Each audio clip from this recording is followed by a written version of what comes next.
This is Danish Info News TV, a Danish-English special report on foreign policy, a tense showdown over Greenland as US ambitions meet Danish sovereignty and Arctic resolve. Greenland is once again at the center of global power politics. 1 year after Donald Trump shocked the world by declaring Greenland vital to US security, Washington has taken a new step, appointing a special envoy with a clear and controversial mission. Denmark calls it a verbal attack on sovereignty. Greenlanders call it unwanted pressure. And analysts warn the stakes reach far beyond the Arctic. What does the United States really want? How strong is the Danish Greenlandic response? And where are the limits of even the world's most powerful nations? This is not just a story about diplomacy. It is a story about power, identity, and the future of the Arctic. Stay with Danish Info News TV. This is a special report. Trump's Greenland push, power, pressure, and the limits of American influence. Donald Trump's renewed focus on Greenland has once again placed the Arctic territory at the center of global geopolitics.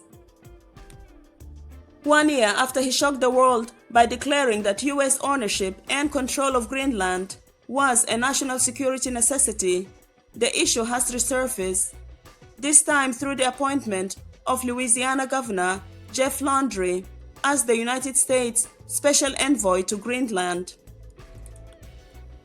Although Trump has stopped short of explicitly repeating his demand to take over Greenland, Danish and Greenlandic leaders see little difference in substance. According to Rasmus Sinding Søndergaard, senior researcher at the Danish Institute for International Studies, DIIS, the move represents a continuation of the same ambition through diplomatic means. Landry himself has left little room for interpretation.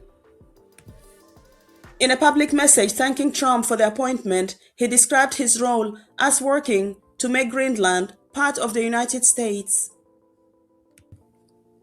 That statement alone has triggered strong reactions across Denmark and Greenland.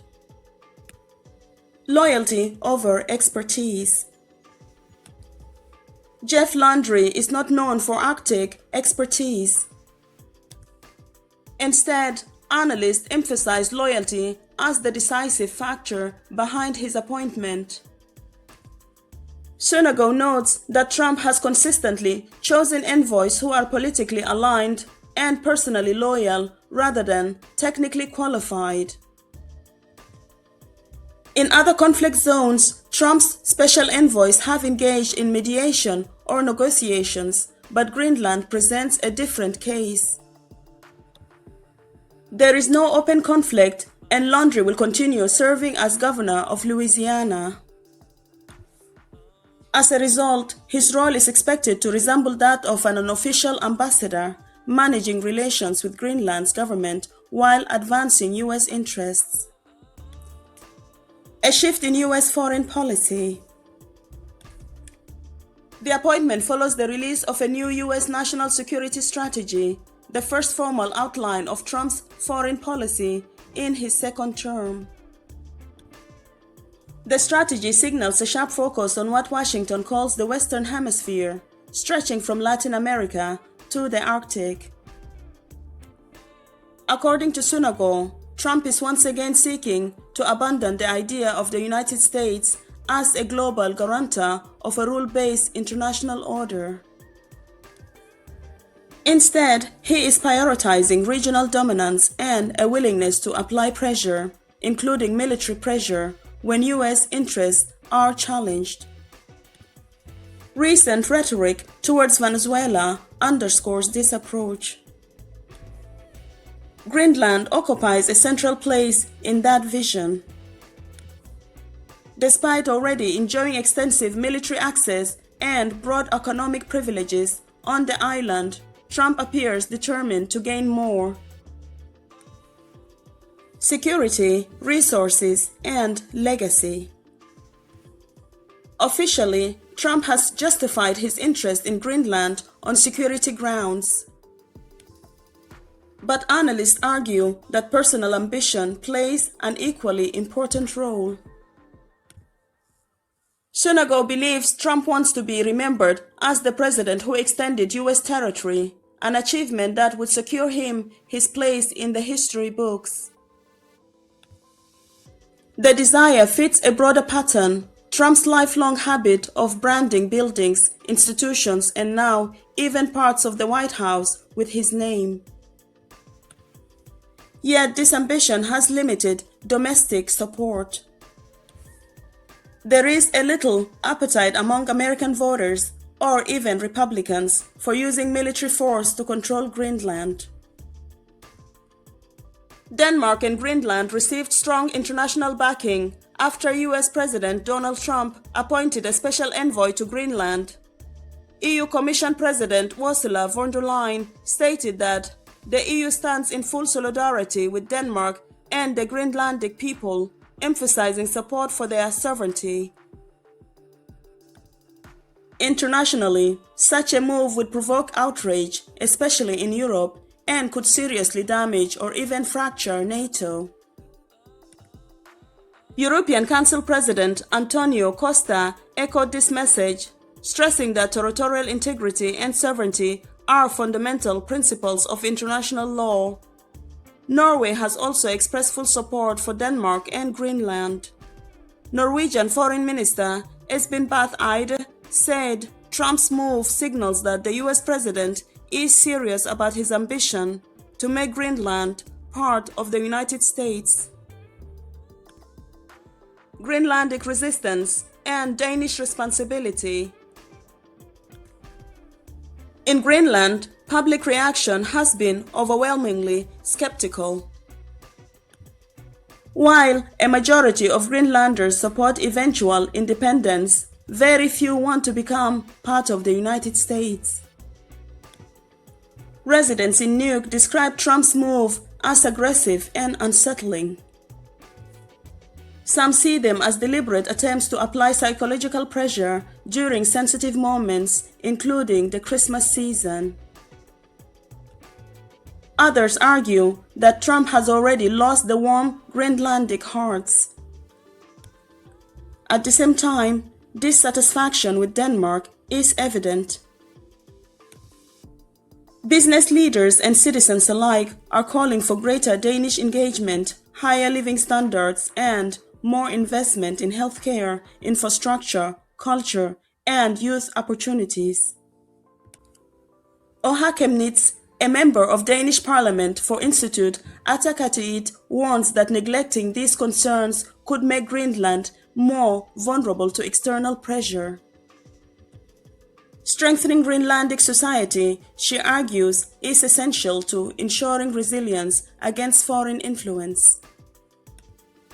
She describes the task as a marathon, not a sprint, particularly as discussions about the future of the Danish realm community continue. Persistent external pressure, she warns, could gradually shift public opinion away from Denmark if internal relations are not reinforced. Firm rejection from Copenhagen and Nuuk. The Danish government has responded forcefully.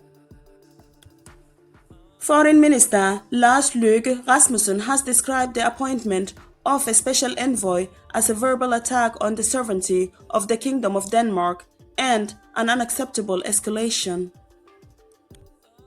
Both Denmark and Greenland have reiterated that borders and sovereignty are protected under international law and cannot be changed, regardless of security arguments.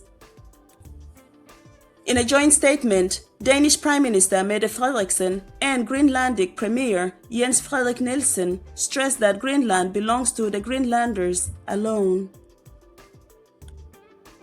The US ambassador to Denmark has been summoned for the third time this year to explain Washington's intentions and clarify the role of the special envoy. Limits to power. Despite the tension, former senior civil servant Bo Lidegaard urges calm.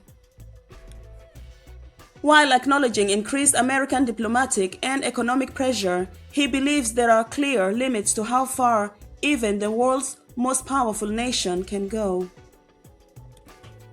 Lidegaard argues that a united Denmark and Greenland form a strong barrier against escalation, and that it is unthinkable the United States would take openly hostile action against a NATO ally. The situation remains delicate, but observers agree on one point: Trump's interest in Greenland has not faded, and neither Denmark nor Greenland can afford to treat it as a passing provocation. Greenland's future, Denmark's sovereignty, and America's ambitions. This is a story still unfolding. While pressure from Washington continues, leaders in Nuuk and Copenhagen remain united on one point: Greenland's future belongs to Greenlanders alone. And yet, as this special report shows, global power rarely stops testing its limits. We will continue to follow this developing story closely, bringing context, analysis, and voices from Greenland, Denmark, and beyond. If you value independent reporting, in-depth analysis, and clear journalism beyond the headlines, subscribe to Danish-InfoNews TV. Your support helps us keep these critical stories in focus. Thank you for watching.